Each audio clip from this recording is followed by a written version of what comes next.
Greeting interwebs, it's Jackie K, and welcome for another edition of Pokémon XG Next Gen. Yes, it is time for more Mount Battle. I promise this will be the last of it for a little while. In between parts, I want to just quickly show that I've done some off-screen training, mess around with some move pools a bit. I'm really excited to actually try out some of the changes I made, because I had an epiphany. I had a realization. But we got 10 vigorous battles to go through, so I'll have plenty of time to talk about them there. I just gotta remember which area I left off on. More specifically, do the math. Because I left off on like battle 80, I believe? No, battle 70. Which I think would mean area 8 would be battle 71. For some reason that trips me up way too easily though. Right, dude, you're singing out, bro. As I was saying though, hold on.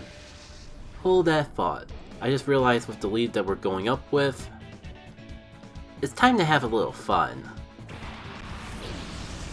Oh, so now you have the flying lead. I'm not sure if my Pokemon are properly prepared for it. Oh no, actually, this is perfect. The perfect opportunity to try out my new strat. Step 1. Discharge. Step 2. Y-Guard. Step 3. Profit. Because sure, this is the similar strat as the Protect strategy. Wait, Pidgeot, are you okay, friend? You didn't look too fine, if I gotta be frank. Unless that's just my imagination getting the best of me. I was gonna say, and this is the better part. Like, sure, I'm not as protected from other moves, and I'm just a sitting duck, but this is a game full of double battle, so if everyone does AoE attacks, this actually protects me even better than the normal protect, because it protects my partner too.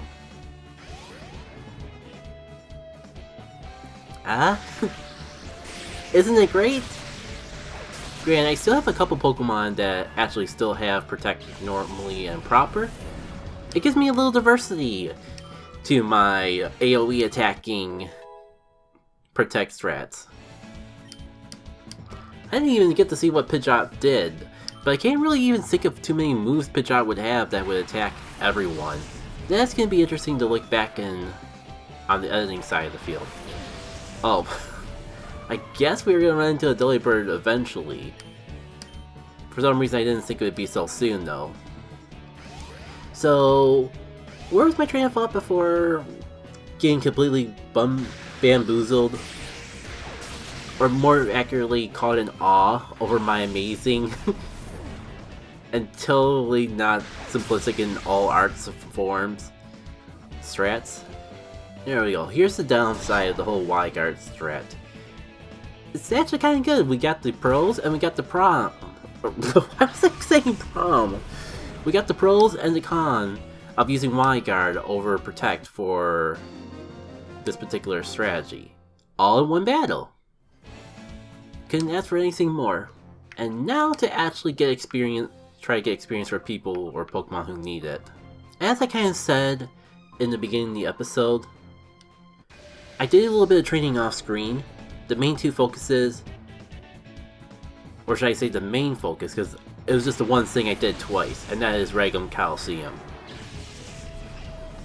I was going to do it mostly off screen and just do something like I did with Pirate Coliseum, where I recorded and then do a random post-commentary session eventually. But I think I'm going to put that on the back burner because I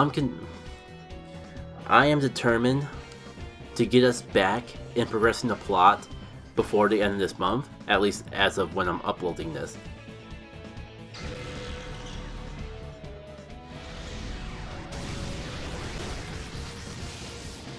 Sorting out a little bit of Tired and Dread that I was sorting through. Dang it, I should still have Y-Guard. Also, I should have realized that because we're going through the flying area, everyone's gonna say, and like flying is immune to Earthquake.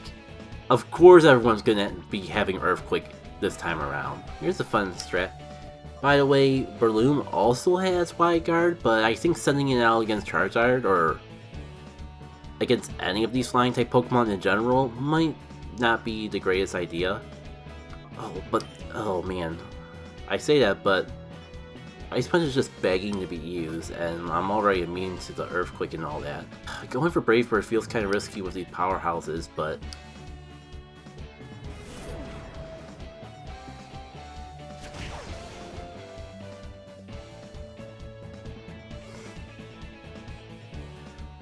though that's an unfortunate time to get a crit, because if I wasn't going to be knocking myself out before, then I certainly am now. Just great. What was the thing? Because I had stuff I wanted to say. I think before I got too distracted, I left off talking about how this would probably, as I'm uploading this will probably be the last week of Pokémon XG for this particular month, and the game plan will be to have some miscellaneous videos that I recorded on for an off day, and then it'll be a new month, and with a new month we'll finally be able to, not my greatest moment of foresight. If I'm faster than Charizard, which is a statement that I kind of have to laugh at, then maybe this won't be so bad though. Yeah, I have an internal goal to be all done with all this filler stuff in XG, and at least upload one video doing something new. Something besides what side modes and all that. By April. Which may feel like it's been a long time, I apologize, but 2024 hasn't been treating me the greatest. Doesn't help that going in, I had a feeling it wouldn't be that great, because like it's the year where bad stuff happens. It's just something that happens like every 4 years or every 2 years, depending on how much you keep up with the saying. Oh, I was afraid of that. God, no, Funlin, Funlin. You tried, my friend. It wasn't meant to be. But yeah. 2024 kinda stinks. I got the most sick I've been sick in a while in December, and it took the recovery went into January, and then like, well, more accurately, I was just recovering from it in January, and then let's just say I got emotionally sick during the month of January. And as I'm recording stuff here and now in February is when I'm just starting to get better and trying to get back into the swing of things. I know that seems like a long time ahead, but like, with all the different things I juggled, having a backlog of videos, that's the whole reason why y'all get videos as consistently as I do. My streaming schedule is kind of a testament of, like, if I couldn't pre-plan things far in advance, then I'd never be consistent with anything. It'd be kind of funny if I outdate this by actually streaming the next 4 weeks or so in a row. And I knew this was going to be tough because the levels finally caught up with us. But we're still cutting it pretty close. Like, I haven't had things be this close since I first started Mount Battle and was like struggling to hang on just with a sinking, when like my Zigzag Zoom / Linome was carrying us because we were doing that bad.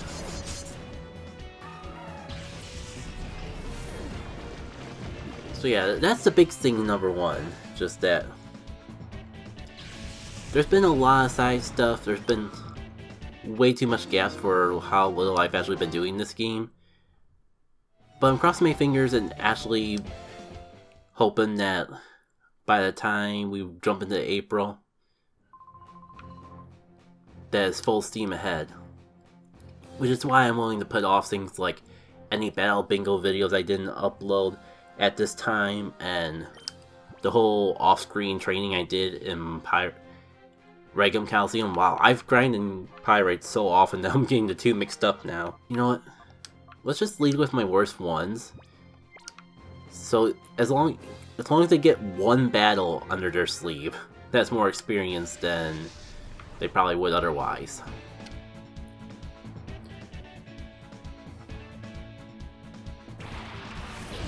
And what is thing number 2? I think thing number 2 is just the fact that some side stuff beyond this point might be uploaded out of order, just to try to space things out. Like, once I go into the final area, I don't think I'm gonna do... I think I'm gonna take a break from it eventually, but we'll be in there for a long time. So, I think I'm gonna just save that stuff for... I think I'm gonna save any side activities that I don't have uploaded by that point, and just sprinkle them in between the various main episodes. Wow. I should count myself lucky anytime Baroom is out against a Brave Birder and lives. You know, I might as well sport the Murkrows because that's the only way that we're gonna get anything done with these two. So I might as well take advantage of it while I can. Or take advantage of the opening while I can. And I think that's all I have to say. If I'm forgetting anything, I'll just redo this part of the commentary in post or something, I guess.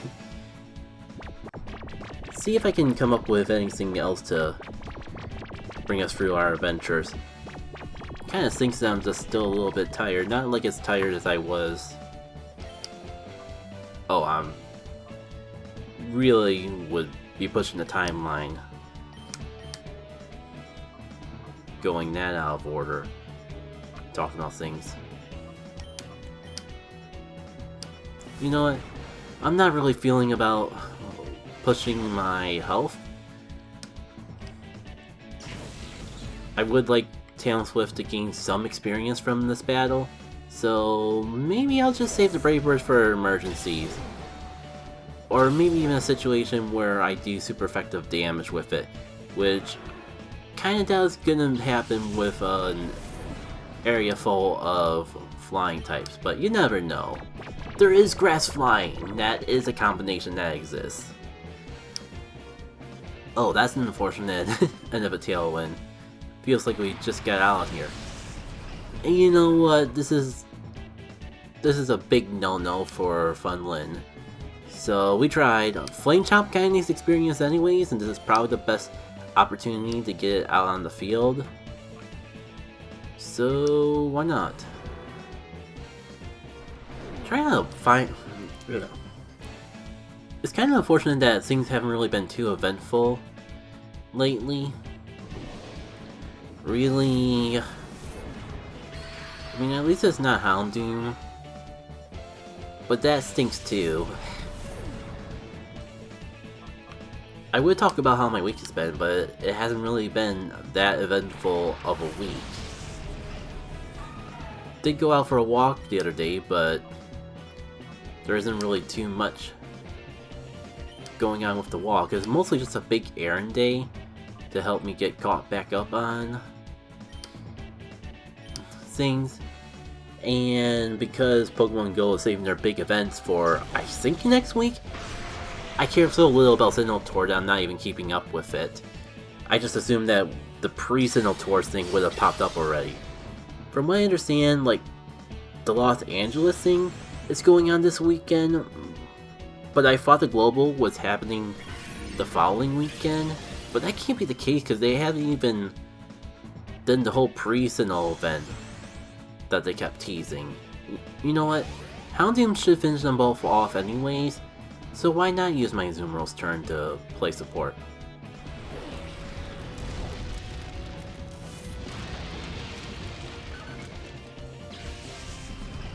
So yeah, like, there hasn't been too much of interest in Pokemon Go, despite the fact there's all these research tasks that involve catching Sinnoh Pokemon that I've been getting, but the events that increase the amount of Sinnoh Pokemon to catch haven't happened yet. It's a bit odd. On the bright side, I kinda got my first, I wouldn't say my first Roll Tom, because they gave it away in previous Go Fest, but it is definitely the first normal Roll Tom. That much can be said. Oof. Well, I'm kind of just starting to realize how much mileage the Fire-Dark combination really gets. Like, it resists Fire not only resists Bug, but resists Fairy. So you got two major weaknesses of Dark covered in a single dual typing. Unfortunately, like, it does have its draws. I can't think of them at the moment, but there has been situations where I've been going, geez, I wish I wasn't weak or non-resistant to that particular type of move. Right, let's see if I can get a little more action out of you. Oh, so now Bug Flying also exists. Of course, now you have a perfect thing for Talon Swift to come out to. Well, this is kind of... Both these things are things that Talon Swift would love to take part in, which makes it pretty unfortunate that I didn't bring Talon Swift to start off with. Well, can't really do too much to you, so I'm gonna just Wide Guard. I don't know what they could do besides Earthquake, and even that feels kind of unlikely, but I'm gonna go for it anyways. Can't think of too much else to do with my Pokemon's turn. Yeah, I kinda figured that I was gonna get bodied by the Flying type move. Sorry, Funlin. On the bright side, this makes for a good opportunity to get Talon Swift in here, assuming Heat Wave doesn't do the job. I'm kinda wondering if I should add another Flying type attack to Talon Swift's move pool, because Brave Bird is good and all. Extreme Speed is nice to have. It's nice to have a non-flying type move. But Flying and Normal are also so similar that I wonder if it's even worth having both same type attack bonus options. I guess I'll have a little more time to think about my move pool. The thing is, like, I could replace Tailwind with Aerial Ace and just swap between the two TMs, depending on which I feel is more valuable in that particular battle, but I don't know.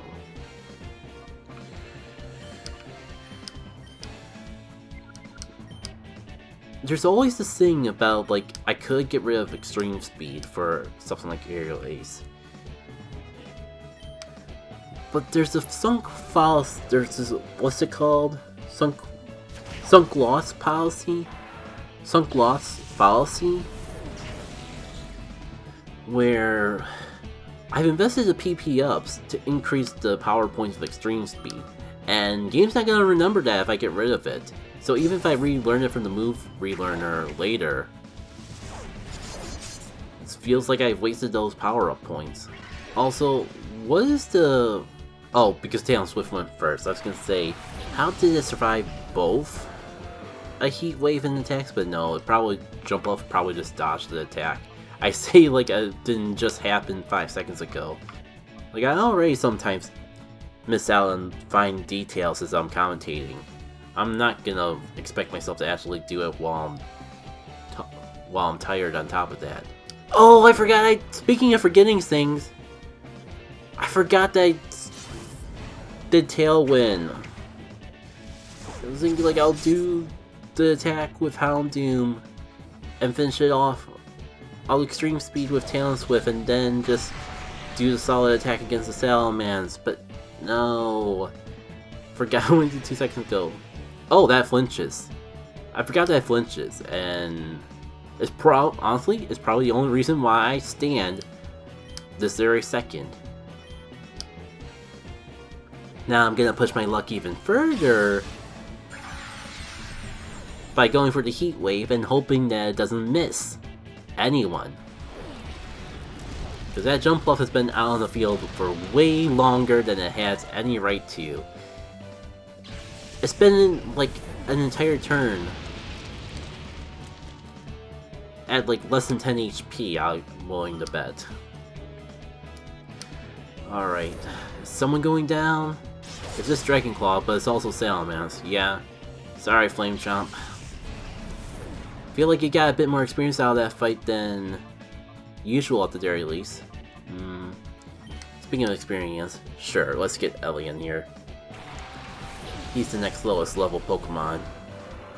And should still have Ice Charge, or Ice moves in general.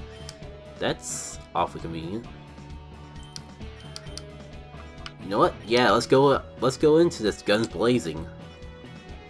We got priority on both sides of the field, so unless they have like a focus sash or something, I think we just won this fight. Good games, friends, good games. Just gotta wait for all the animations to confirm my suspicions and the experience gaining.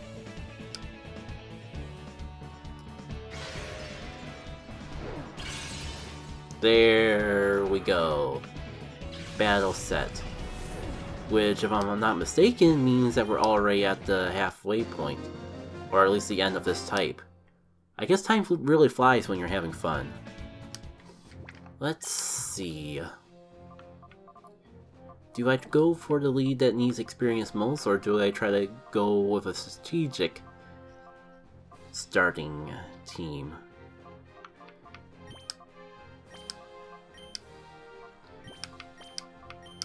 How about a little from column A and a little from column B?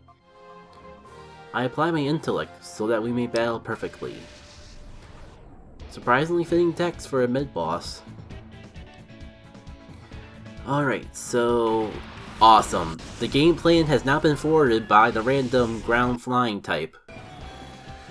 And what an awkward time for the music to cut out. It's fine, it's fine. Alright.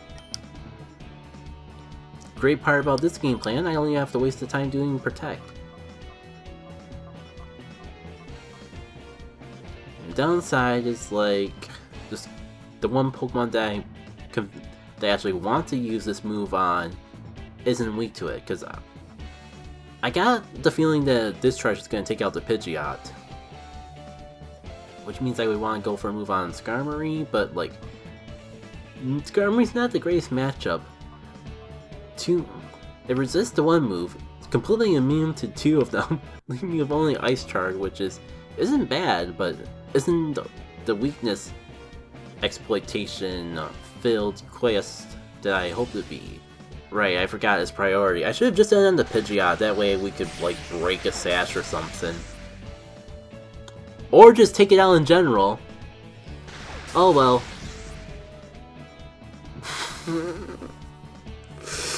We can just alleviate our mistakes next turn, I guess. You know, I should just be happy that the strat is working to any sort of degree, and I'm just not immediately getting punished for stale moves. That's incredibly convenient! More convenient than I could possibly imagine. I'm a little confused, like, was that because it did Brave Bird? Because I don't even remember if it did Brave Bird, to be perfectly honest. Or do I have the Rocky Helmet instead of the Assault Vest? Which... no, I have the Assault Vest. It must have just did a Brave Bird. Hello, Overkill? Nice to meet you. This is Jackie K. Don't mind me, just having a nice open house meeting with Overkill, the Fantastic. Nice level up for you. Shame that, like, can't get our Houndoom in on action. Because I'm just kind of realizing, if we want to get super technical, and like it's a hard mode, so if I have the capability in my brain to process it, there's no such thing as too technical. But Houndoom kind of actually needs these battles more than anyone, and not just because it's under-leveled. Because it's only been a recent member to the team, it's probably a little bit, let's say, lacking in the IV department. No, not IVs, EVs. So, like, it kind of needs to get into some of these battles just to gain a little experience so it can start, like, getting those points. Because I'm not going to optimize the point of specifically attacking Pokemon of specific EV spreads. But I am aware of it enough to go, maybe Houndoom should get into some more battles just so it can get something. The problem is, like, I have, like, this lead has been working out way too well. Like, I could have sworn that for the quote-unquote boss of the flying area, they would have at least one ground flying type. I know that would only leave them with, like, Ligar, but that still would be something to shut down the strat. Oof. Just to try to get Houndoom a little bit of something. Congener doesn't really need any more experience, at least not as badly as everyone else on the team. So let's get you in there and let's get you some action. Wow, I just forget how weak it can be at times. You know, I call bull on that play, by the way. There's no way you expected me to switch away from a electric type to something that wasn't resisted by flying. Oh, and it's not that... I just realized that it's the end of the battle, so there's practically no consequence to not going for the overheat.